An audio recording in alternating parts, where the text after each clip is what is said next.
Here's no foam.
Today we finally got our dining room table because since we've lived here, we've just had like a small foldable table, but we have a white table here with the chairs that come with it.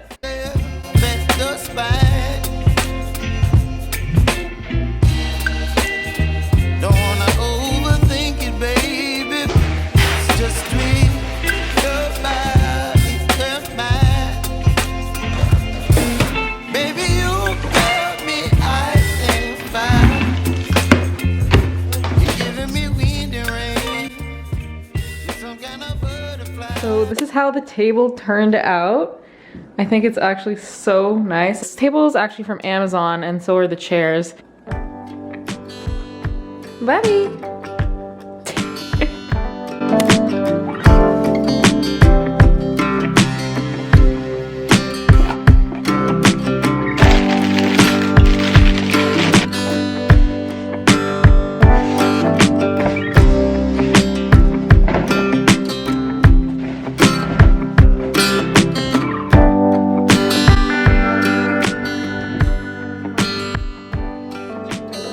Talk about New Year's. I know like by the time I'm posting this, it's probably like 2 weeks into January, if not 3.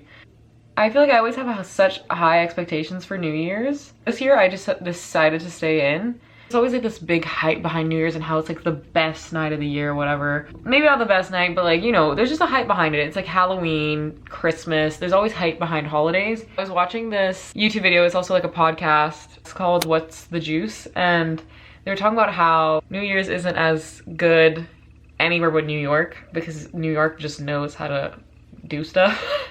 But one year I'm gonna be in New York for New Year's. Just because I feel like that's just something you have to do. I'm gonna try, I got this for my birthday a while ago. The color Cava, and it's like a highlighting balm. This is very moisturizing. The way I do my whole makeup, I do every single thing in my makeup, well, except for setting my cream blush. And I do concealer over my blush, so then it's like kind of like it looks more natural to me. I don't know. Going back in with the Fit Me. I don't know, there's just so much expectations around the new year and like your goals, and like you have to reflect on the whole year that's passed. And something about that is just like when you've done nothing, you feel like crap. You're like, what have I done this whole year? Which is honestly kind of sad because then you just kind of take away from the things that you have done. I try to like think about like what did I accomplish?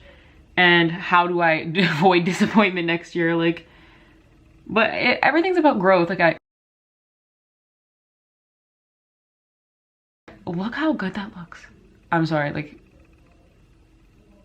girl, like, Fit Me, that's the one. Like, if you want something good, Fit Me. Concealer. So yeah, let me know what you think about New Year's, and do you have good New Year's, or like, are you like me and like it's just disappointing because your expectations are too high, which is my own fault though. Like, why do I make such high expectations for things?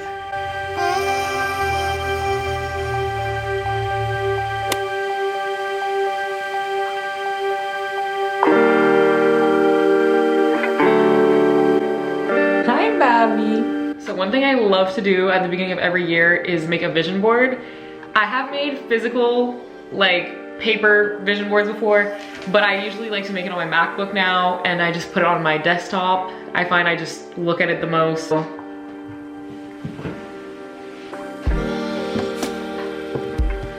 knows he's not allowed up there.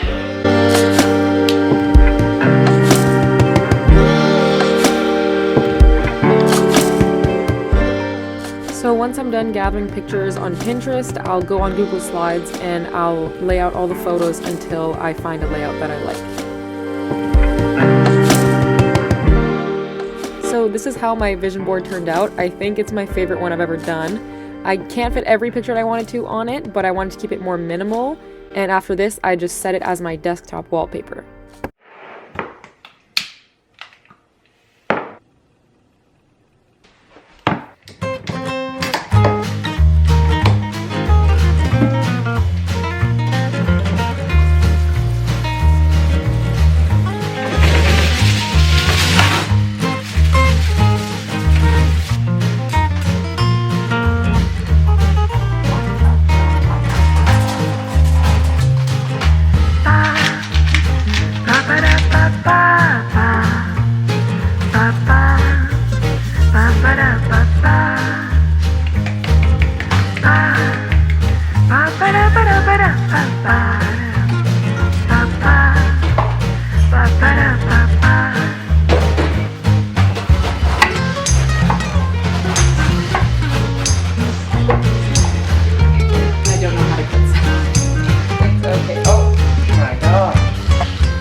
Listen to podcasts when I cook or really do anything, honestly. My favorite podcast is What's the Juice with Alia and Yoni.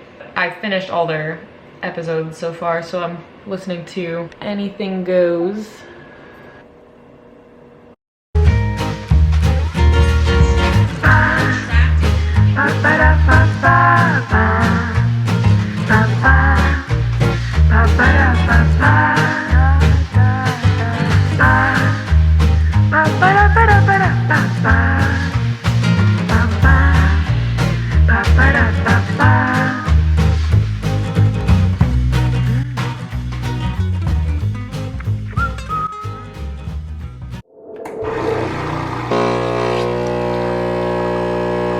Making an iced latte right now and I'm using the Tirani vanilla flavoring syrup. I put like a cap full of that. Not a cap full, like half a cap maybe. I just get some ice, like that much maybe. And I just made a double espresso shot in the espresso machine. I just pour it in. And then I just get oat milk. Just a random oat milk. This is my favorite straw. And then I just put the milk in there. I need more milk. There, perfection. Okay, hello.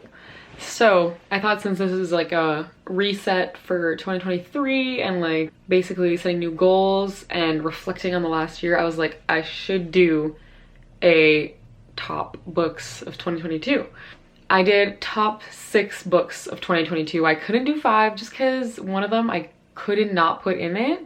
That is A Million Kisses in Your Lifetime. The thing about this book is it just pulled me in. Look how big this book is. And it's like almost 500 pages and the writing is like relatively like small, like, and they go from like top to very bottom. Like it's a really long book and I read this almost in one sitting. Some people really hate this book, but I just enjoyed it. Okay, next up is Matters of the Heart by Danielle Steele.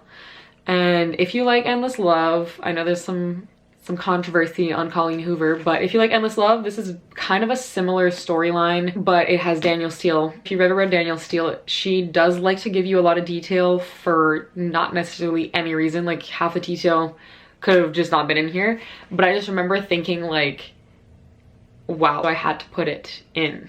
Okay, next up is Normal People by Sally Rooney. Everyone and their mom got this book on their favorites list, or they either hate Sally. But Sally is definitely my favorite author. I've read 2 of her books this year. The way that she writes, I just have never seen a writer write like this. Some people hate the way that she writes, but I think it's the most like real writing, like just, I don't know how to explain it, but you will know if you're reading Sally Rooney, and I feel like that is what you want to be as an author. So recommend 100%. Okay, the next up is actually a series, the Folk of Air series. This is my first fantasy series. I didn't really know what to expect going in. There was a lot of details trying to describe the world they're in and like their politics of everything. First I was like, ooh, like, I don't know if this is really for me, but I had only bought the first book.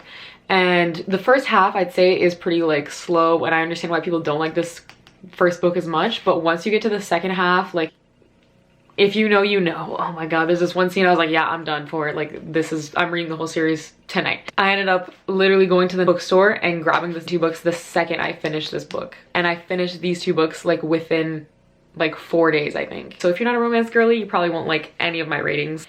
You're definitely not gonna like this. The Magnolia Parks universe. Girl, look at the annotations, okay? The thing about these books is that it's so like, you don't know what's gonna happen, you have to keep reading kind of thing. Like, I wouldn't necessarily say it's like the best writing I've ever read. There's a lot of cringy moments. And Magnolia, don't even get me started on Magnolia. I have never been more annoyed by 2 main characters in my life, like Magnolia and Valentine. I've never been more annoyed by 2 characters in my life. Like, anyways, what I have to say, if you're gonna read any books, technically you could read this book on its own if you wanted to.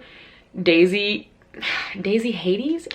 I don't know how to say her name. This book, Daisy, is way more my girl than Magnolia, because Magnolia, I feel like she's more like spoiled. She loves when people take care of her, do everything for her, and no offense, but that's not my cup of tea. Like, but it was still addicting to read. Why did I still annotate so much? Don't know, it's just addicting. This girl, I related to her so much more, and Christian, her brother is involved in some, you know, questionable things, so that's why there's like guns and everything.